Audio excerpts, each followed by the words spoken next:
6월 11일 금요일입니다. 아침 기도 시간에 하나님께서 저희에게 주시는 말씀은 요한복음 1장 19절에서 34절까지의 말씀입니다.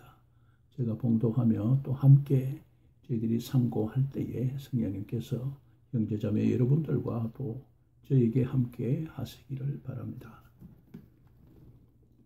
유대인들이 예루살렘에서 제사장들과 레위인들을 요한에게 보내어 네가 누구냐 물을 때에 요한의 정언이 이러하니라.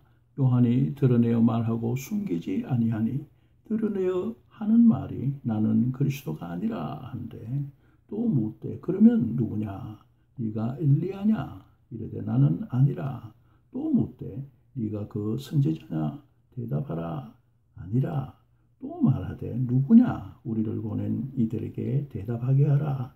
너는 내게 대하여 무엇이라 하느냐 이르되 나는 선지자 이사야의 말과 같이 주의 길을 곧게 하라고 광야에서 외치는 자의 소리로라 하니라.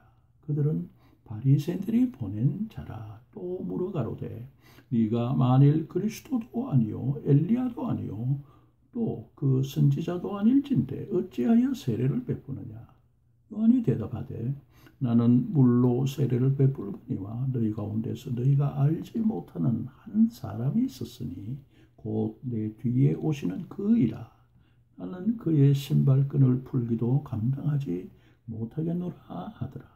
이 일은 요한이 세례 베풀던 곳 곧 요단강 건너편 베다니에서 일어난 일이니라.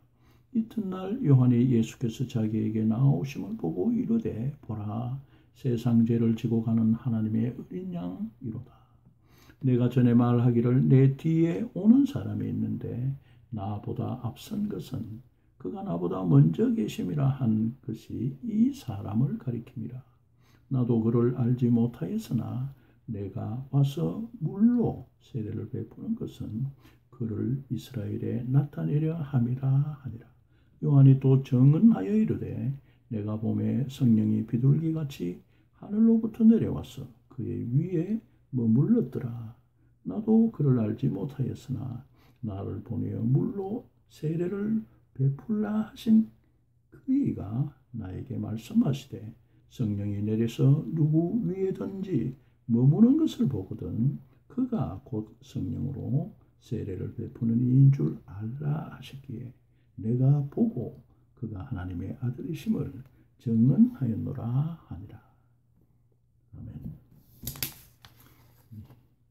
요한복음 1장 1절에서 18절 사이 이 머릿말에서 요한복음의 저자는 예수님이 누구신가를 증언하였습니다. 이렇게 증언할 때에 요한복음의 저자는 잠시 세례 요한도 빛 대신 예수님을 짧게 증언하였더랬습니다. 오늘 본문에서 저자는 다시 요한을 통해서 보다 깊이 있게 예수님을 저를 통하여서 증언하는 것입니다. 이 요한은 예루살렘의 유대교 지도자 특히 바리새인들이 자기에게 보낸 그 제사장들과 또 레위인들에게 대화하고 또 대답하는 것으로 예수님을 증언하고 있습니다. 그러므로 오늘 본문의 이야기를 듣는 사람들, 오늘 본문의 독자는 예루살렘에 있는 그 유대교 지도자들과 또 정치 세력들, 사내들인 공회 사람들, 또 저들이 보낸 제사장들과 레위인, 그리고 요한의 제자들, 그리고 오늘날 우리들일 것입니다.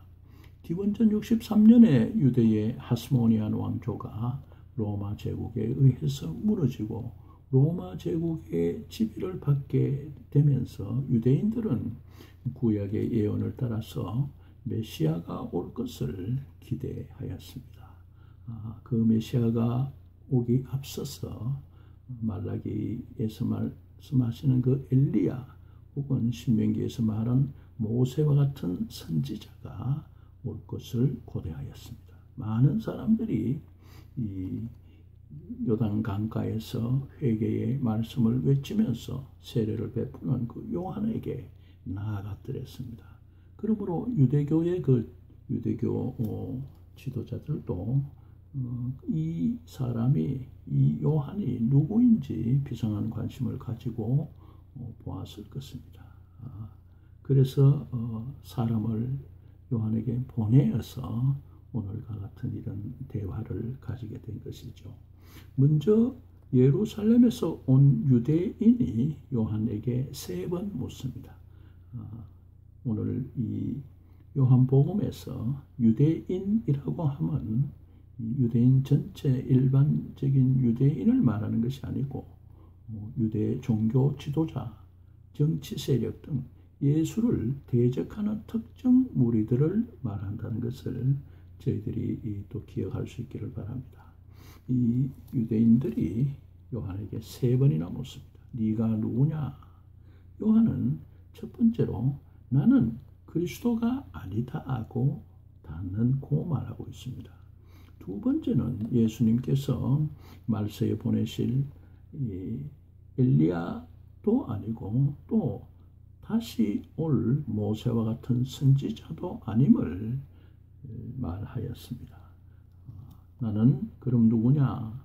요한은 말하기를 광야에서 외치는 자의 소리, 이사야서 40장 3절의 말씀인데 이 광야에서 외치는 자의 소리이며 주의 길을 곧게 하기 위해서 하나님의 보내심을 입고 온 자다고 이렇게 자기를 소개하고 있습니다. 그리고 나서 예수님이 누구인지를 증언하고 있습니다.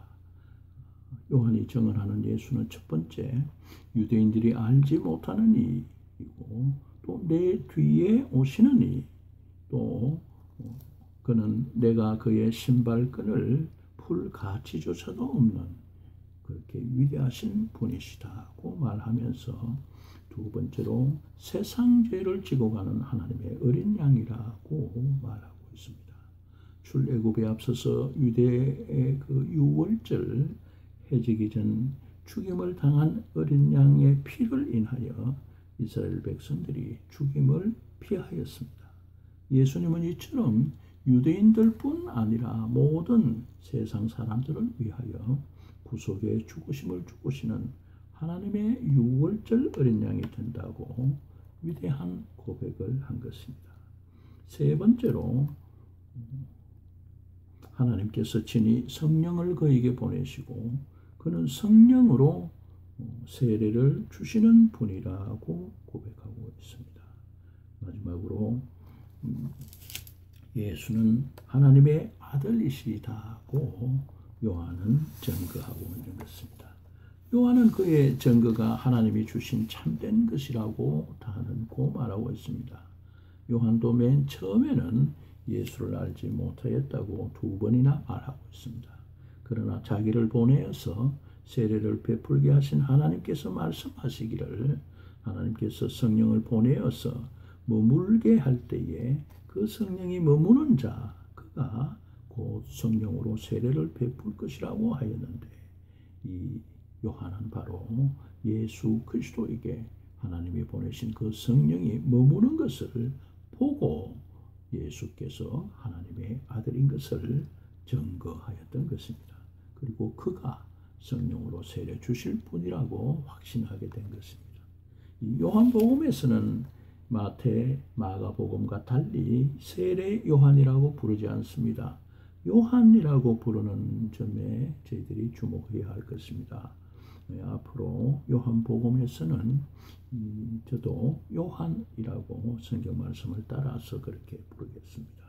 물론 세례 요한이라고 또 저희들이 확실히 알아야 될 때가 되면 그렇게 또 보조 설명을 드리겠습니다. 또 예수님이 결코 요한에게서 세례 받는 그 기록이 없습니다. 그러므로 요한의 사역의 그 목적은 세례를 주는 회개의 세례를 베푸는 자가 아니라 예수님께서 누구신가를 증언하는 일이었고 예수를 이스라엘에 나타내는 일이었다고 강조하고 있습니다. 요한 공동체의 아버지와 같은 그 예수님이 사랑하시는 제자도 한때 이 요한의 제자였다는 말이 있습니다. 또 에베소에 세례 요한의 제자들이 있었다고 누가는 사도행전 18장 25절에서 말하고 있습니다. 이로 보건대 요한복음이 에베소에 있는 그 요한 공동체에 의해서 쓰였다면 세례 요한의 증언을 통하여서 세례 요한의 제자들에게도 말하고, 요한은 쇠하여져야 하나 또 흥하여야 할 분은 예수, 3장 30절에서 말한 이 예수님을 깨닫고 예수를 믿기를 원했을지도 모릅니다. 요한이 예수님이 누구신지 증언하였듯이 우리는 예수님을 누구라고 하느냐, 우리는 예수님을 누구시라고 증언해야 할 것인가, 곰곰이 생각해 보시기를 바랍니다. 내일은 요한복음 1장 35절에서 끝절까지의 말씀을 함께 참고하겠습니다. 샬롬.